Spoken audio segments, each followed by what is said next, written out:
સંતો સહજ સમજ ઘેર આવો.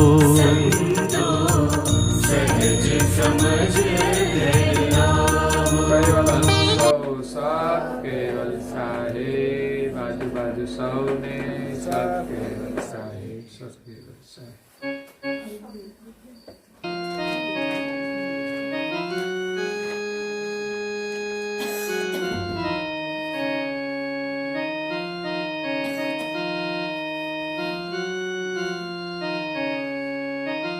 હે અષ્ટાવક્ર જનક અજગર છતે પિંડ દેહાતીત પર, બીજા બહુ જ્ઞાની છે ખરા, હજુ પાછળ થશે પર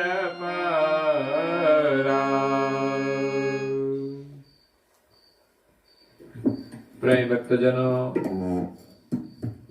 જ્ઞાન સંપ્રદાયના આદ્ય સ્થાપક, અનંત બ્રહ્માંડાધીશ, વિશ્વ નિયંતા, સકર્તા સર્જનહારના પરમ વિશેષ અંશ, અનંત અંશોના તારણહાર, પરમ મોક્ષના દાતા, કૈવલ ધર્મ ધુરંધર,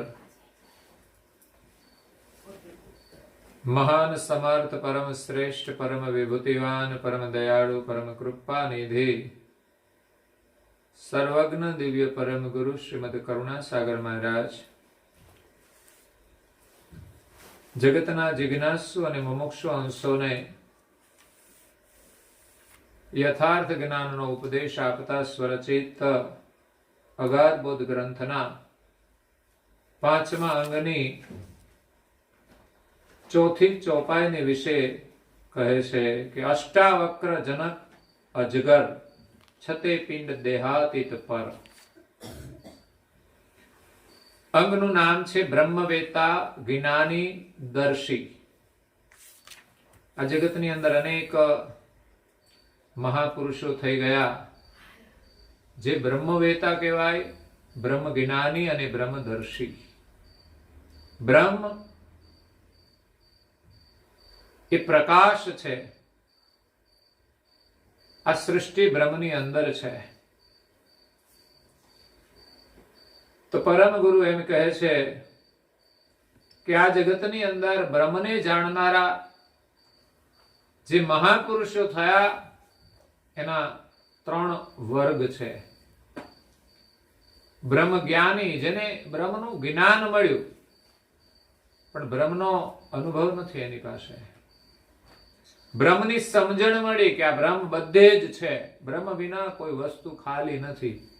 એટલે લોકો એમ કહે છે પરમેશ્વર બધે જ છે અને આ બધું જગત પણ પરમેશ્વરમય છે ને આપણે પરમેશ્વર છીએ એવું માને છે. હકીકતમાં કઈ ભૂલ છે, કારણ કે આપણે પરમેશ્વર હોય તો અહીં ભટકતા ના હોઈએ ને, અને આપણે પરમેશ્વર હોઈએ તો આપણને અજ્ઞાન લાગુ પડે નહીં. બ્રહ્મ એક જ છે, તો એક પરમેશ્વર છે ને એક આપણે અલગ છીએ. તો એ બ્રહ્મ અને આપણે બ્રહ્મ એ કઈ જુદા છે? બ્રહ્મ એક છે તો જુદા ન હોઈ શકે. પણ આ ભ્રમણાની અંદર આખું જગત ફસાયેલું છે. આ ભ્રમને દૂર કરવાનું કામ આ જગતમાં માત્ર પરમ ગુરુએ કર્યું છે. એમણે સાચો રસ્તો બતાવ્યો છે કે બ્રહ્મ શું છે. તો જગતમાં બ્રહ્મ જ્ઞાની થયા, બ્રહ્મવેતા, બ્રહ્મના જાણકાર થયા, અને બ્રહ્મદર્શી, જેમણે બ્રહ્મનું દર્શન કર્યું પણ સંપૂર્ણ બ્રહ્મનો અનુભવ ના થયો. એ 3 ભેદની અંદર ઘણા મહાપુરુષો થઈ ગયા. એમણે આ જગતની અંદર જ્ઞાન આપ્યું. એમાં ઘણા મહાપુરુષો જ્ઞાન આપ્યું અને ઘણા મહાપુરુષો મૌન પણ રહ્યા છે. આ જગતમાં અનેક મહાપુરુષો થયા, પણ જેમણે જેમને જ્ઞાન આપ્યું છે એને દુનિયા જાણે છે. અને ઘણા બધા મહાન પુરુષ એવા થઈ ગયા કે કશું બોલ્યા નથી પણ છતાંય મહાન થયા છે. અણબોલ્યા, અદ્ભુત. સનકાદિકો સૃષ્ટિની આદ્યમાં થયા, એ કશું બોલ્યા નહીં. ઋષભદેવ જે પૃથ્વીપતિ રાજા હતા એ પણ રાજપાટ છોડીને, આખી પૃથ્વીનું રાજ મળે છતાંય છોડીને ચાલ્યા જાય. કેવા ત્યાગી હશે, કેવા વૈરાગી હશે, કેવા જ્ઞાની હશે. અને આપણે ઘર નથી છૂટતું કથા સાંભળવામાં. એમ તો સરપંચનો વરઘોડો નીકળે તો બધા ઘોડો થઈ જાય છે. રાત્રે 12 વાગે જુસ્સો કેટલો છે. એક પદ મળે તો એના સન્માન માટે ગૌરવ હોય છે ને.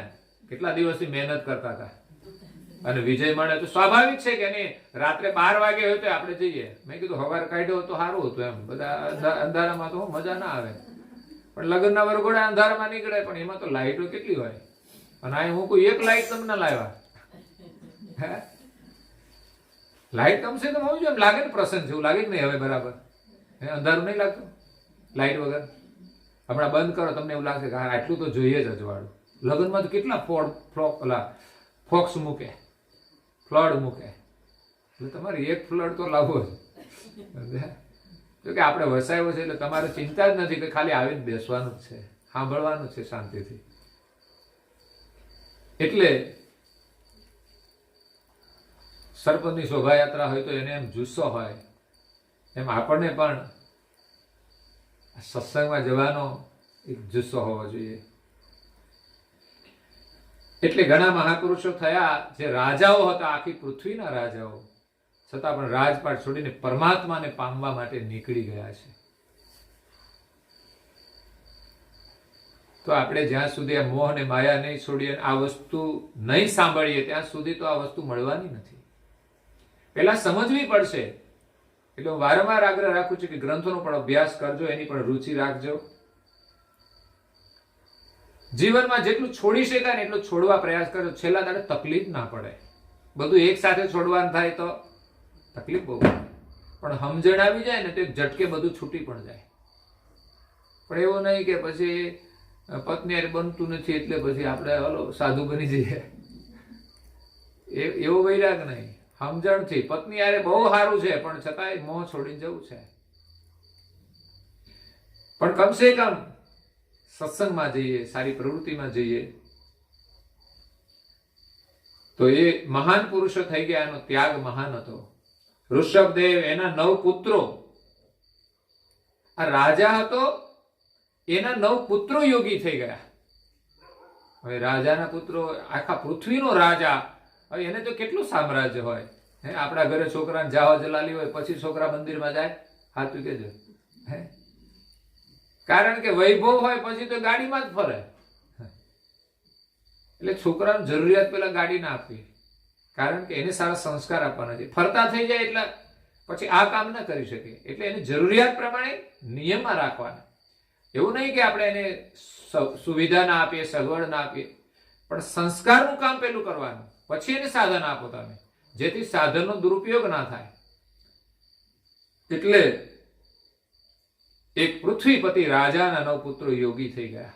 9 યોગેશ્વર કહેવાય છે. સુખદેવ મુનિ જન્મતાની સાથે જ એ બાલ સ્વરૂપ ધારણ કરી લીધું અને ચાલતા થઈ ગયા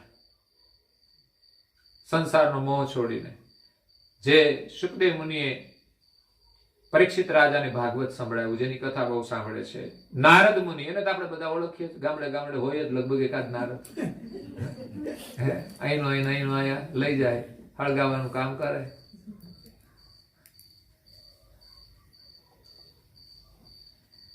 દત્તાત્રેય મુનિ, જે બ્રહ્મા, વિષ્ણુ અને મહેશના અંશથી જે પ્રગટ થયા, એ દત્તાત્રેય મુનિ, જે જુનાગઢમાં જે છે ગિરનાર ઉપર એની ટોચ ઉપર એનું સ્થાન છે.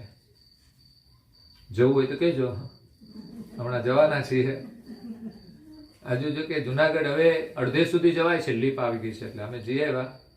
પણ મોંઘું બહુ છે, 800 રૂપિયા લે છે, 700 કે 800 રૂપિયા લે. એટલે બધાને પોસાય ના પોસાય.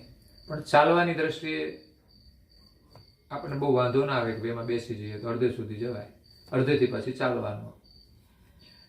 પણ એ દત્તાત્રેય મુનિ, પછી કપિલ મુનિ, એ પણ મહાન થઈ ગયા. દેવહૂતિ અને કરદમ ઋષિ,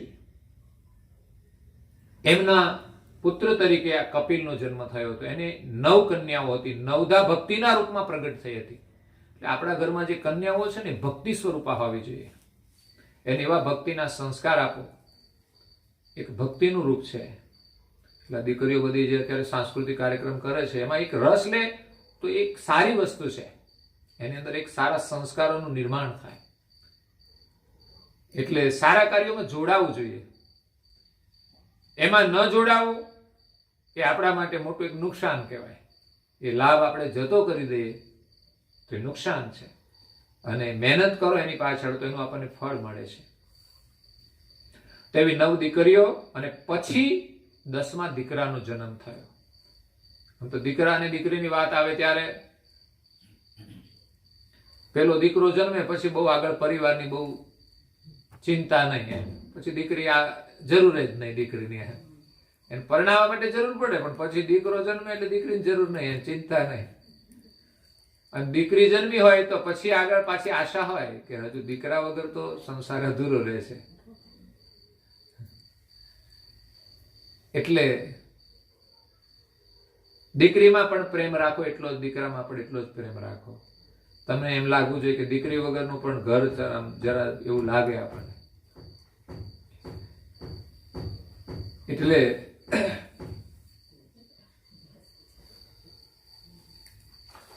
જે દેવહૂતિ અને કરદમ ઋષિ હતા એમને 9 કન્યાઓ થઈ. અને ત્યાર પછી દીકરાની ઈચ્છા હશે ત્યાં સુધી તો તમારે આગળ વધવું પડે.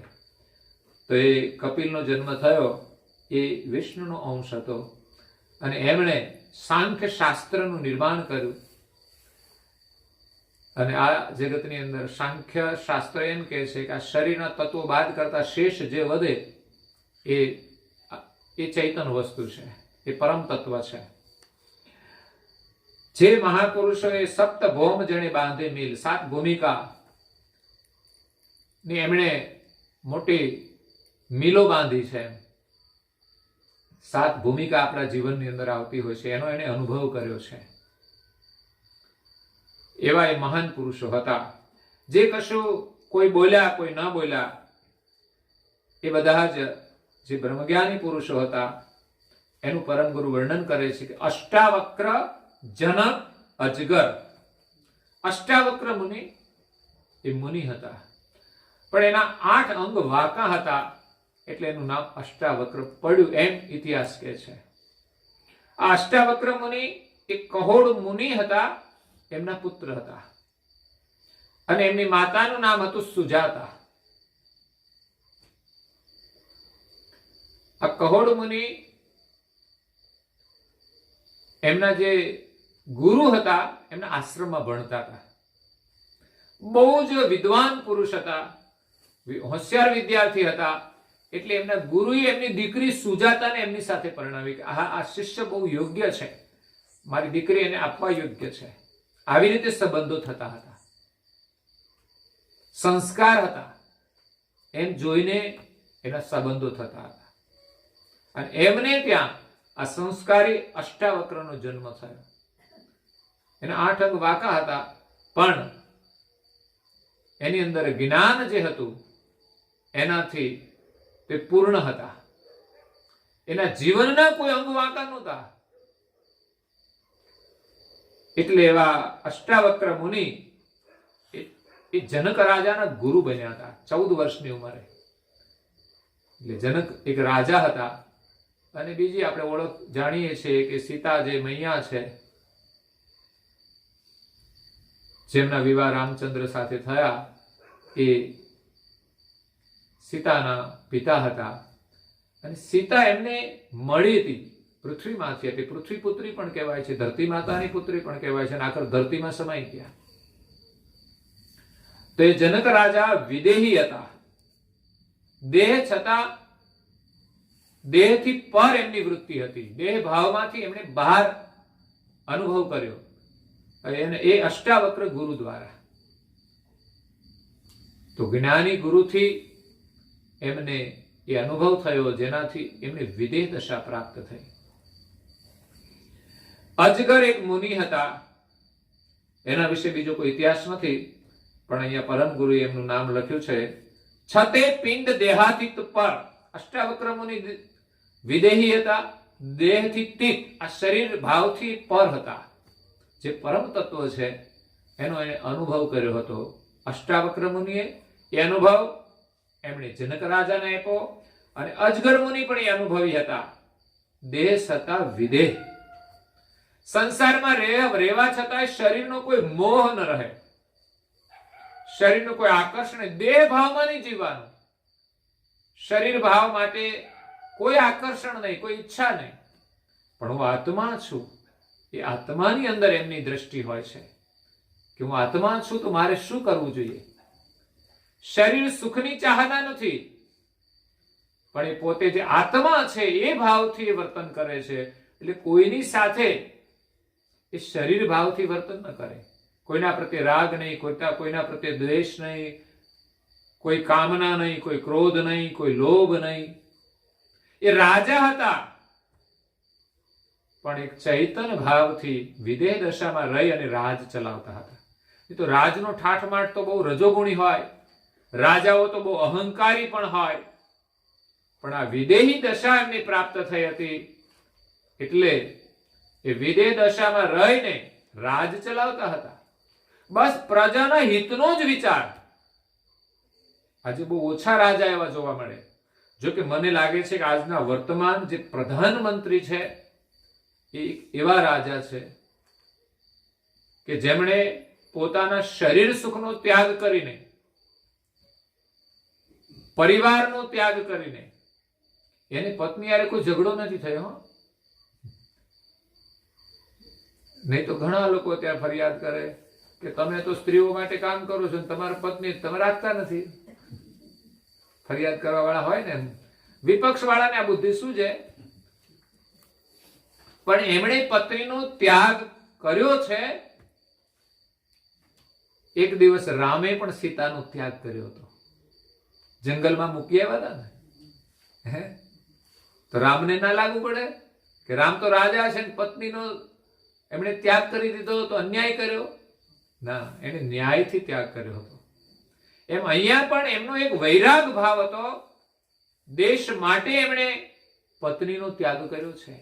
એવું નહીં કે પત્નીનો ત્યાગ કરીને આ મને નથી ગમતા બીજા જોડે લગ્ન કરે, તલાક આપીને પાછા બીજા લગ્ન કરવાના હોય તો એ અન્યાય કહેવાય. તલાક આપી લીધી, પણ અહીંયા એમણે નથી તલાક આપી, પણ એમણે સ્વેચ્છાએ કહ્યું તમારે ક્યાંય પણ જવું હોય તો જઈ શકો છો, પણ એ પત્નીને ધન્યવાદ હું તો આપું છું, જશોદાબેનને, કે આજીવન એને બીજા લગ્ન ન કર્યા. બાકી અત્યારે રે કોઈ ઘરે નોકરી કરતી હોય શિક્ષિકાની, અને પછી તો ગમે એ શિક્ષક જોડે સંબંધ થઈ જ જાય એનો. પતિએ કહી દીધું તારે જ્યાં જવું હોય ત્યાં છૂટ, તો સારા શિક્ષક જોઈને લગ્ન કરી લે. પણ એમણે એક પતિ નિષ્ઠા ભક્તિ કરી છે. આને પતિવ્રત ભક્તિ કહેવાય. એને પતિની નિષ્ઠા નહીં છોડી. આજે પણ એ રામ માને છે પોતાના પતિને. બોલાવે કે ના બોલાવે, એમણે ત્યાગ કર્યો છે મનથી. સંસાર સુખ એમણે છોડ્યું છે. એમ એમ પત્નીએ પણ એક પતિવ્રત ધર્મ પાડ્યો છે, સંયમ પાડ્યો છે. એ પણ એની તપસ્યા છે. એક આદર્શ નારીમાં એની ગણતરી થાય. એટલે આજના પ્રધાનમંત્રી એક દેશ માટે પોતે સંયમ રાખી અને જીવન જીવી રહ્યા છે. દેશ માટે એનું બહુ મોટું યોગદાન છે. પછી દેશમાં તો બધા પ્રકારના લોકો રહેતા હોય, પણ પોતે પ્રમાણિકપણે દેશનું શાસન ચલાવે છે. એટલે જનક રાજા એક એવા રાજા હતા કે માત્ર પ્રજાના સુખનો જ વિચાર કરતા, અને પોતે એક શરીરની અંદર રાજા છે એવું પોતે નહોતા માનતા, પણ શરીરમાં હું એક ચૈતન્ય છું અને પરમાત્માની અંદર પોતાની વૃત્તિ રાખતા હતા. એવા એ વિદેહી હતા. બીજા બહુ છે જ્ઞાની ખરા, હજુ પાછળ થશે પરપરા. આ જગતમાં અનેક જ્ઞાની પુરુષો છે અને એની પરંપરા પણ થશે, આગળ વધશે. તો એ બ્રહ્મજ્ઞાની છે, બ્રહ્મવેતા છે ને બ્રહ્મદર્શી છે. અલગ અલગ છે બધા, એનો ભેદ સમજાવે છે. એ જાણી લક્ષ રહ્યા બાદ રહેણી રહે કહાયા સિદ્ધ રેણી લક્ષ પરે જન જે બ્રહ્મ વેતા પદ જાણે તે જાણી લક્ષ્ય રહ્યા અદબદ. આજે જ્ઞાની પુરુષો થયા, એ લક્ષ્યને જાણ્યો અને અદબદ રહ્યા. અદબદ એટલે ઘણા મૌન રહ્યા, કોઈને કહ્યું નહીં. એને શું અનુભવ કર્યો? મહાન થયા પણ અદબદ રહ્યા, કોઈને કશું કહ્યું નહીં. રહેણી રહે કહાયા સિદ્ધ. એ ઉત્તમ પ્રકારની રહેણી રહ્યા એટલે આ જગતની અંદર એ સિદ્ધ પુરુષો કહેવાયા, મહાન ગણાયા. લોકો એને યાદ કરે છે, એના નામ યાદ કરે છે, પણ એને જે અનુભવ કર્યો ને એને સ્પષ્ટ જગતને આપ્યો નહીં. અદબદ રહ્યા. અદબદનો અર્થ એ થાય છે કે સ્પષ્ટ નિર્ણય ન કર્યો. અદબદ એમ કહેવાય છે કે એક રાજા હતો. રાજાને અનેક રાણીઓ હતી. એમાં એક પટરાણી હતી, પછી અનેક દાસીઓ હતી. એ રાજાના રાજમહેલની અંદર બધાની વ્યવસ્થા હતી. રાજાનો એક રાજમહેલ હોય, પછી રાણીનો નિવાસ જુદો હોય, એમાં પટરાણીનો જુદો હોય, બીજી રાણીઓનો જુદો હોય, દાસીઓની રહેવાની વ્યવસ્થા અલગ અલગ. આ રીતે રાજ ચાલે, અને મોટું રાજ ચાલતું હોય એટલે એને બધા જ કામ અલગ અલગ થતા હોય. એ રાજના કપડા ધોવાના હોય તો એક ધોબી રાખ્યો હોય, જે જે કામ કરવાનું હોય બધા અલગ અલગ માણસો હોય, સફાઈ કરવા માટે માણસો રાખેલા હોય. એટલે રાણીઓને કશું કરવાનું જ નહીં, સમજ્યા? એને તો સોફા ઉપર જ બેહવાનું, સમજ્યા? એને ભજન જ કરવાનું. તમે મજૂર રાખો ને એ સારી વસ્તુ છે, પણ તમારે ભજન કરવું જોઈએ. અને જો ભજન ન કરવું હોય તો મજૂર નહીં રાખવાના, તમારે કામ કરવાનું. નહીં તો પછી બીમારીઓ આવી જાય. અને ભજન કરો ને તો પાછું બીમારી ના આવે. સાધના છે, એનો પ્રભાવ છે. એટલે આપણે એમ કહીએ છીએ કે તમારાથી કામ ના થાય, તડકો સહન ના થાય તો ખેતરમાં ના જતા, ગાયો ભેંસો ના રાખતા, પણ ભજન તો કરો તમે. એ તો થાય કે ન થાય? કે પછી આમ તૈયાર થઈને ફર્યા જ કરવાનો, ટીવી જોયા કરવાની, મોબાઈલ જોયા કરવાનો.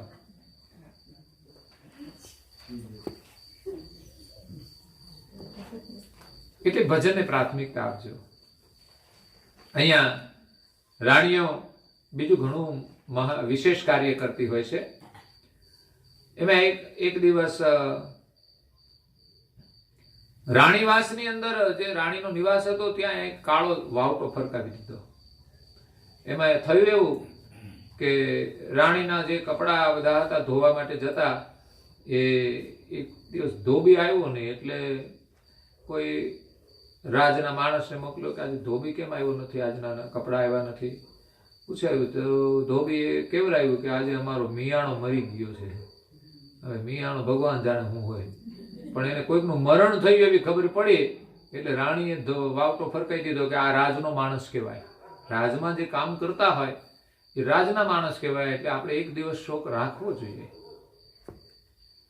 એટલે રાણીએ કાળો વાવટો ફરકાયો. રાજાએ જોયું કે રાણીના મેલ ઉપર કાળો વાવટો ફરકે, નક્કી ગમે તે રાજ પરિવારમાં કોઈનું મૃત્યુ થયું છે. એટલે રાજાએ વાવટો ફરકાવી દીધો અને જાહેરાત કરી દીધી કે આજે આપણે શોક પાળવાનો છે, એટલે બધાએ સૂતકા પાળવાનું. એટલે ભાઈઓએ બધાને મુંડન કરાવી નાખવાનું, દાઢી બાડી કરીને સરસ થઈ જવાનું. એટલે નગરમાં જે કોઈ આવે એનું દાઢી મૂછ કાઢી નાખવાની. હવે તો મૂછ છે જ નહીં, કાઢવાનો પ્રશ્ન જ નહીં. મને એમ થાય કે બહેનો એકલા જ ભાઈઓનું અનુકરણ કરે એવું નથી.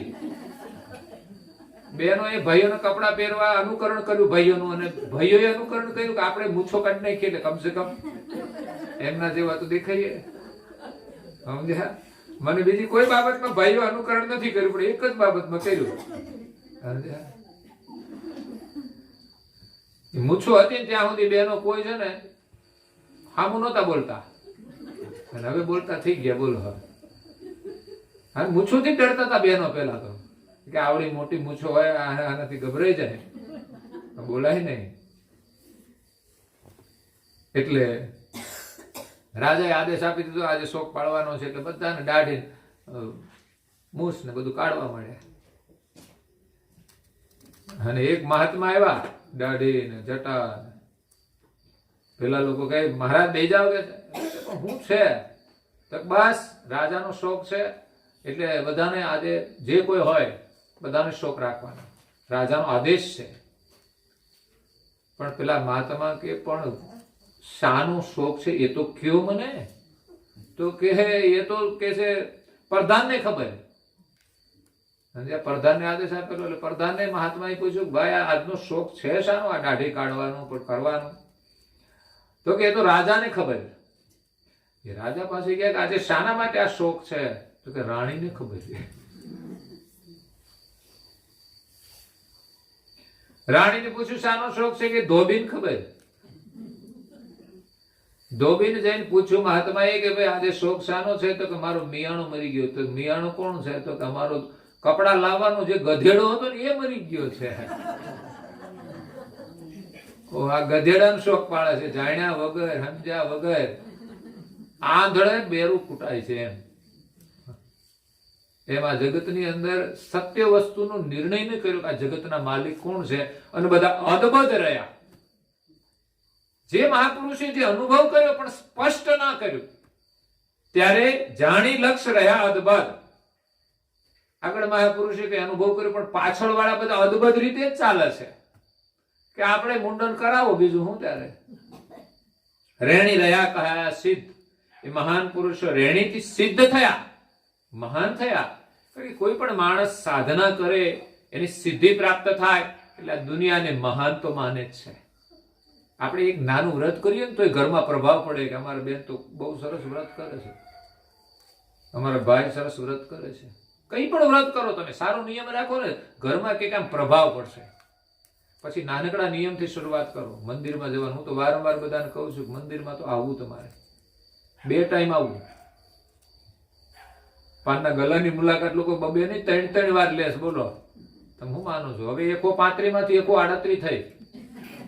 આજના શુભ સમાચાર. મને આ ક્યારે થયું મને ખબર નહીં, પણ આજે મને ખબર પડી કે 135 ગયું ને 138 આવ્યું છે. હવે સમજ્યા?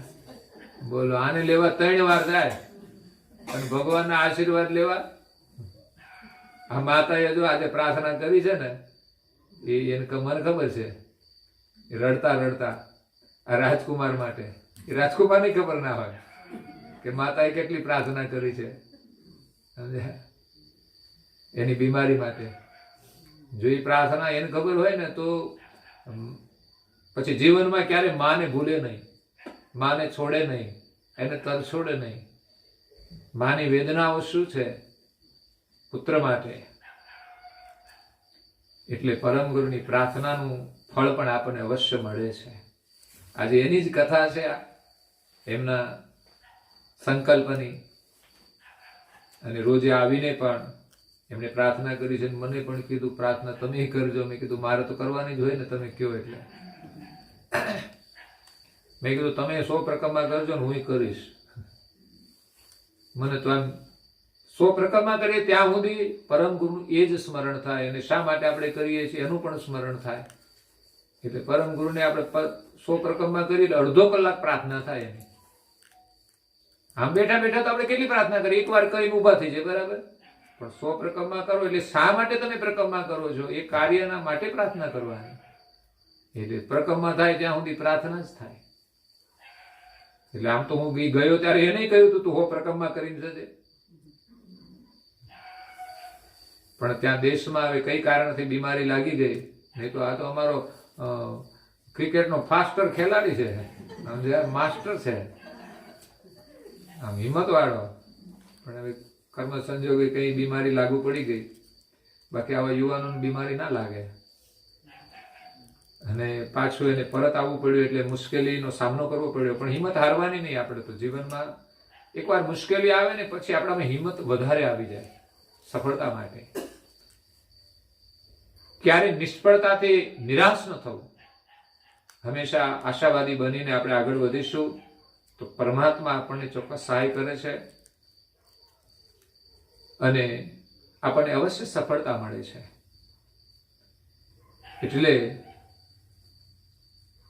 રશ્મિબેનની પ્રાર્થના એ એમના માટે ખૂબ આશીર્વાદરૂપ છે અને આજની કથા પણ એમના માટે આશીર્વાદરૂપ છે. મહાપુરુષે જે સાધનાઓ કરી છે તો આપણે પણ અવશ્ય એમનામાંથી પ્રેરણા લઈને સાધના કરીએ.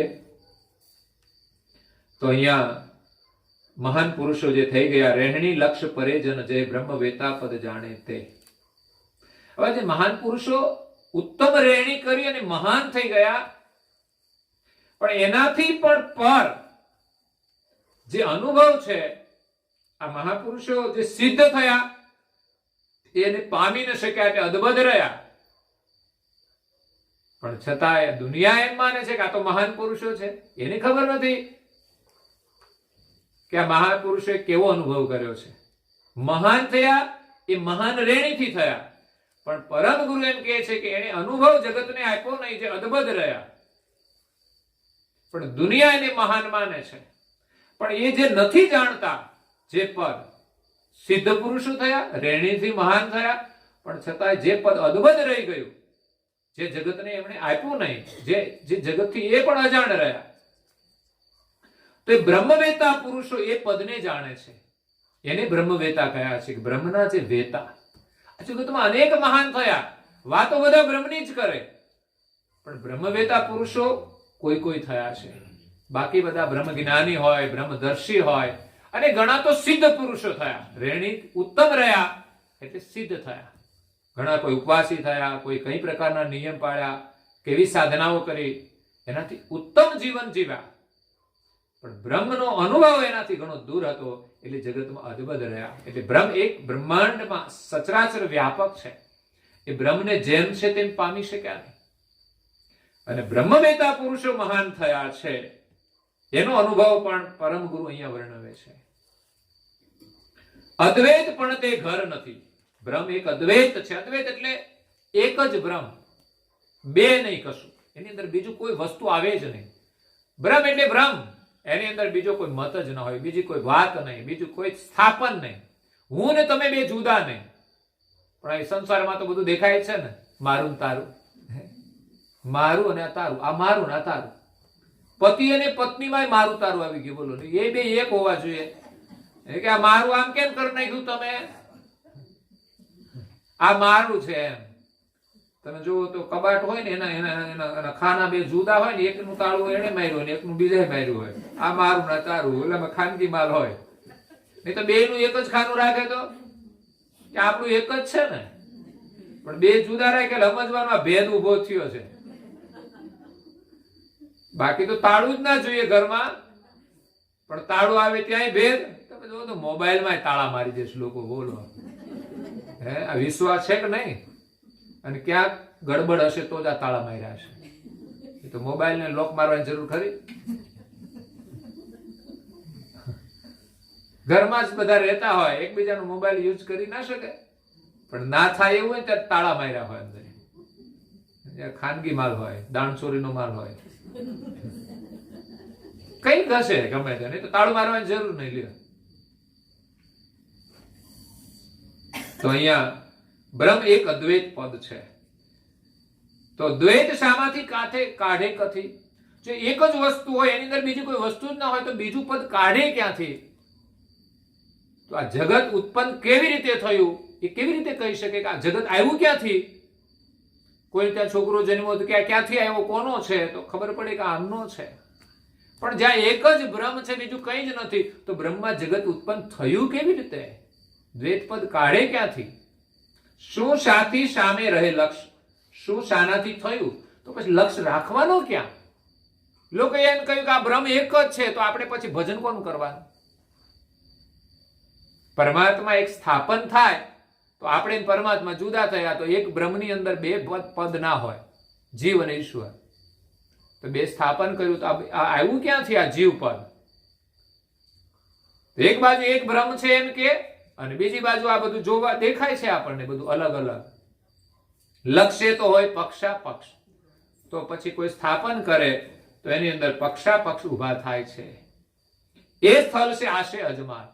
આ જે ગંભીર વાત છે, પરમ ગુરુ જે અનુભવ લઈને આવ્યા છે ને, એ આપણે જે અનુભવ કરવાનો છે કે આ જગતના માલિક કોણ છે, એ વિષય બહુ ગંભીર છે. આપણે કઈ મંજીરા વગાડવાના હોય ખાલી, એટલે ગમે એ હોય, આપણે તબલા વગાડો, મંજીરા વગાડો, ગાયા કરો, એમ કોનું કરીએ છીએ એ ખબર નહીં.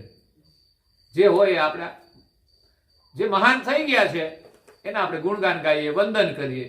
હકીકત પરમ ગુરુ કહે છે શું છે બધું એ તમે જાણો, તમારે કોનું ભજન કરવાનું છે. એ આશય બહુ ગુપ્ત છે, અજાણ્યો છે. વેદતા હોય તે પામે નહાલ. જે એના વેદતા થાય, જાણકાર થાય, એ તો ન્યાલ થઈ જાય. જેમ કોઈ કમાઈને ન્યાલ થઈ જાય, મોટા બની જાય, મહાન થઈ જાય, ધનવાન થઈ જાય, એમ જેને પરમ ગુરુના જ્ઞાનનો અનુભવ થાય કરતો, એનું જ્ઞાન મળે, એ તો આ જગતની અંદર ન્યાલ થઈ જાય છે. અણવેદતાને ઉપજે ભ્રમ. જે નથી જાણતા જગતમાં જ્ઞાન, એ જ આ દુનિયામાં ભ્રમણામાં ભટકે છે. ભગવાનની પણ એક ભ્રમણાઓ બહુ મોટી છે. ભજન કોનું કરવું? દુનિયામાં બધે જુદા જુદા ભગવાન લઈને બેઠા છે બધા, અને બ્રહ્મની વાતો કરે છે. બ્રહ્મનો અનુભવ છે નહીં. પરમ ગુરુએ કહ્યું ને, બધા અદબદ રહ્યા છે. આગળ થઈ ગયા મહાન, એમણે કોઈએ સ્પષ્ટ કર્યું નથી, અને એમણે જે કહ્યું છે એને પાછળની પેઢી જાણતી નથી. જેમ છે આ બધી વાતો ચાલે છે. એટલે કે છે અણવેતાને ઉપજે ભ્રમ. જે નથી જાણતા એની અનેક ભ્રમણા ઊભી થાય કે આ ખરું કે તે ખરું. કહે કુબેર સમજે નહીં મરમ. પરમ ગુરુ કહે છે સત્ય વસ્તુનો મરમ આ જગત જાણતું નથી. જે મરમ લઈને પરમ ગુરુ આવ્યા છે, એ મરમ આપણે સમજવાનો છે, આપણે એનું ભજન કરવાનું છે. એટલે અત્યારથી આગામી વર્ષ માટેની આપણે તૈયારી કરવાની છે. મહાબીજથી મહી બીજના દિવસે જ ધામધૂમથી ઉજવણી. અને કેવી ઉજવણી? ઘરમાં કોઈ સભ્ય રહેવું ના જોઈએ, તાળા માર દેજો. આપણે દરેક ફળિયામાં 2 માણસ કે 1 માણસે રાખવાનો કે બધા ઘરેથી ગયા હોય, રાત્રે પણ ગયા હોય, એનું ધ્યાન રાખવા વાળા જોઈએ. બસ 1-2 વ્યક્તિ સિવાય કોઈ ફળિયામાં જોઈએ. આવું બને કે ના બને? નહીં તો એમ કે આપણે બધા જઈએ તો પાછળ કોઈ તાળા તોડે, કોઈ ચોર આવે, પણ આપણે સિક્યુરિટી ના મૂકી શકીએ. 2 માણસ હોય પછી કોઈની તાકાત છે આવવાની? હે આવે કોઈ? તો આવું બની શકે? અને ઘણા લોકો, માનો કે સંપ્રદાયના લોકો તો આવી શકે, એ સિવાયના લોકો ઘરે હોય કે ના હોય ફળિયામાં, એને કહેવાય અમારા ઘરનું ધ્યાન રાખજો, તાળું તો મારવાનું જ. કળિયુગ છે ભાઈ, તાળું તો મારવાનું. પણ આવું કામ આપણે કરવાનું છે, એટલે તમે બધા તૈયારી રાખજો. પછી ક્યાંય આડાવડા ભાગતા નહીં, સમજ્યા? જે પ્રવૃત્તિ ચાલે એમાં હાજરી. કથામાં 250 લોકોની હાજરી જોઈશે મારે. ભજન કરવાનું 250 લોકો મિનિમમ જોઈશે. અને હું એમ કહું છું બધા આવે તો 400-500 થઈ જાય ને. હે ભોજનમાં જેટલા હોય એટલા ભજનમાં થઈ જવા જોઈએ. એટલે આપણે બધાને પાસ આપીશું. સમજ્યા? કેટલા પાસ થાય છે ઘરના, એમાંથી કેટલા નાપાસ થાય છે પાછા. પાસ જીવનમાં આપણે આશાઓ બહુ રાખીએ છીએ ભગવાન પાસે, તો અમારી પણ આપણે કેમ સહભાગી ન બનીએ? આ તો બહુ મોટો લાભ છે. એટલે 1 વર્ષ માટે તો આપણે બધા જ કામ છોડીને, માનો કે કોરોના આવ્યો ત્યારે કોઈ ક્યાંય જતું હતું, અને આમાં તો આપણે એવું તો પ્રતિબંધ નથી મૂકવાના કે તમે દિવસે કામે નહીં જતા. તમે આરામથી કામ કરી શકો. રાત્રિ કાર્યક્રમ હોય તો હાજરી ના આપી શકીએ. સામાજિક કાર્યક્રમને થોડા આગા પાછા કરવાના છે, સમજ્યા? એમાં થોડાથી ચલાવી લેવાનું, આગળ પાછળ સમયમાં ચલાવી લેવાનું કે આ સમય મારે અહીં જવાનું છે, એના પહેલા હું હાજરી આપી દઉં, એના પછી જાઉં તો ચાલે. અને બધા સ્વીકારી લેશે. તમે બીમાર ઘરમાં હો, તમે ખબર કાઢવા, તમે સામાજિક પ્રસંગમાં ન જાઓ તો કોઈ એમ કહેશે કે અમારા પ્રસંગમાં કેમ ના આવ્યા? કેમ? તો બીમાર હતા. એમ આ કાર્યને પણ તમે મહત્વ આપશો તો કોઈને ખોટું નહીં લાગે. પછી આગળ પાછળ તમે હાજરી આપશો. એ રીતે આપણે મહત્વ 1 વર્ષ માટે આપીએ. બધી જ પ્રવૃત્તિને ટચ કરવાની છે, બધા જ સભ્યોએ ટચ કરવાની છે. અને આપણે એવું એક જાગરણ લાવવાનું છે. એક રેકોર્ડ બનાવી દો તમે ગામનો, ગિનિસ બુકમાં નામ લખાય એવું. ગિનિસ બુકમાં ના લખાય કઈ નહીં, બાલાસિનોરમાં જ લખાય. બને કે ના બને? હા, બેનો થોડી તૈયારીમાં તો છે જ, અને ભાઈઓ છે તૈયારીમાં, બધા ટી શર્ટ ને એવું એમાં તો તૈયાર છે જ, પણ એ યુનિફોર્મ સાથે પાછી હાજરી આપજો. જેટલા યુનિફોર્મ આપીએ ને, લોકો કે આના પૈસા, મેં હું આપીશ, તમે પણ તમે હાજરી આપજો આખું વર્ષ. હે, પૈસા મારા, બસ ચાલો. બધાના જે યુનિફોર્મ બનાવે બધા બનાવો, હું પૈસા આપી દઈશ, પણ હાજરી તમે આપશો ને. આ કઈ પ્રદર્શન માટે યુનિફોર્મ નથી બનાવવાનો, દર્શન માટે બનાવવાનો છે. તમારું દર્શન, આમ 250 લોકો બેઠા હોય એક યુનિફોર્મમાં, એનો ફોટો પાડીને આપણે શેર કરીએ ને, એ દર્શન છે. કે આ શાનો ફોટો છે? આ સત્સંગ સભાનો છે, ભજન કીર્તનનો છે. આ બાજુ ભાઈઓ બેઠા હોય હવા હો, આ બાજુ કેસરી સિંહ બેઠા, ઓલા બેનો બેઠી હોય સિંહણો, આ બાજુ સિંહ બેઠા હોય, વચ્ચે બાળ મંદિર બેઠું હોય, અને મોજ આવે. આપણે ઓછો ટાઈમ રાખીશું, અડધા કલાકમાં છૂટા કરી દઈશું, બસ. 4 ભજન ગાયને છૂટા, 2 ભાઈઓ ને 2 બહેનો, એક છોકરાઓ ધૂન કરે. મારે બધાને ટ્રેન કરવા છે, એટલે છોકરાઓને ક્લાસ આપીશું કે તમારે એક ધૂન બોલવાની, અને એની બીજી નહીં આવડે તો જય કૈવલની તો આવડશે જ ને. અને તમે જુઓ, અઠવાડિયામાં તૈયાર થઈ જશે છોકરાઓ, મહિનામાં તૈયાર થઈ જશે. તમે નહીં કલ્પના કરો એવું કામ થઈ જશે. પણ એકવાર તમે બધા આમ પોઝિટિવ વિચાર કરીને ચાલજો મારી સાથે. હું કહું એટલે તમારે લઈ જ લેવાનું. તૈયાર ને? તો અહીંયા આપણે કથાને આપણે વિરામ આપીએ. એટલે મારે બધી કથામાં સલાહ આપવી પડશે. હો, જાહેરાત તો હું કરીશ જ, કારણ કે પછી જે ઘણા બધા ઊંઘતા હોય એને જગાડવા પડે ને. અને તમારે આજ કથા કરવાની ઘરે જઈને, આજે જઈને આટલી તો કથા કરી દેવાની. જે નથી આવ્યા ને એ સભ્યોને કહી દેવાનું, અને બહાર રહેતા હોય ને ફોન કરીને કહી દેવાનું, જો આજના તાજા સમાચાર. વિડીયો વાયરલ કરી દો, સમજ્યા? વિડીયો લઈને વાયરલ જ કરી દેવાનો, આજના તાજા સમાચાર. જો ખોટા સમાચાર ફરતા હોય તો આ સમાચાર કેમ ન ફરે? ખામી આપણી પુરુષાર્થમાં છે. જેટલું કરવું જોઈએ એટલું નથી કરતા, એટલે આ વિકાસ નથી થતો. આપણા છેડા સુધી જ્યાં રહેતા હોય, અમેરિકા વિદેશમાં રહેતા હોય, ત્યાં સુધી આપણા મેસેજ રોજના જવા જોઈએ. તમે વાત કરવા પ્રયત્ન કરો તો આ જ મેસેજ પહેલા આપો કે આજે આપણા ગામમાં આ થયું, આ થયું. રોજ મેસેજ આપશો ને તો એના અંદર બીજ વવાશે કે ત્યાં એને મારે 5% કરાવવું છે. કેટલું? માત્ર 5%. એ ત્યાં કરે. અહીં કાર્યક્રમ જે ઉજવાય છે એની સાથે જ્યાં લોકો રહે છે અનુયાયી, ત્યાં સુધી આપણે નેટવર્ક જોડવાના છે. એટલે વિદેશમાં રહે છે એના ફોન નંબર પણ મને બધા આપી દેજો. તમારા દીકરાઓ દીકરીઓ, તમારા ફળિયામાંથી જે કોઈ હોય એના નંબરો પહોંચતા કરજો. આપણે નેટવર્ક સાથે એને જોડવાના છે, બધાને પરિચયમાં લેવાના છે, અને એમને બધાને આશીર્વાદ આપવાના છે અહીંથી આપણે. તો આજે કેવું આપણું સમર્થ નામ તો બહુ સમર્થ છે, અને પરમ ગુના આશીર્વાદથી બસ એ સમર્થ થઈ અને જીવનમાં આગળ વધે. માતા પિતાનો બહુ ઘણો ઉપકાર છે. એમાં પિતાનું તો ખાસ એમણે પણ સારું કામ કર્યું છે. પરમ ગુરુના આશીર્વાદથી એ પણ બંધન મુક્ત થયા, એમને પણ શુભકામના આપીએ. અને એમાં રશ્મિબેનનું કામ બહુ મોટું છે, યોગદાન પ્રકાશભાઈ માટે અને બાળકો માટે તો હોય જ માતાનું યોગદાન. અને આજે કથા પણ એમના આશીર્વાદ માટે છે કે સ્વસ્થ થઈને પાછો પ્રદેશ જઈ એનો જે સંકલ્પ છે એ ભણવામાં સફળ થાય, આગળ વધે, અને સાથે સાથે પરમ ગુરુની ભક્તિ કરી અને પોતાનું જીવન સફળ કરે. એ શુભકામના સાથે આપ સૌને પણ પરમ ગુરુના ખૂબ આશીર્વાદ. પરિવાર સાથે બધા સુખી રહો. સત્કૈવલ સાહેબ. ભાઈ પ્રકાશભાઈ જે બોલો, તમારો વાર. હો મોજ કરો.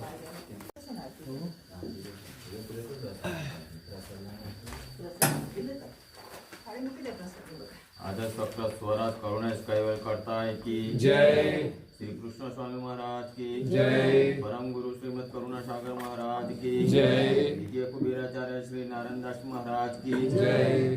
श्री सब कुबेचार्य महाराज की जय. सब संतन की जय. सब देवन की जय. श्री ज्ञान संप्रदाय की जय. श्री गुरु गादी शास्त्रापुरी की जय. श्री कैवल धाम की जय. कथा सत्संग पुणावती का साथ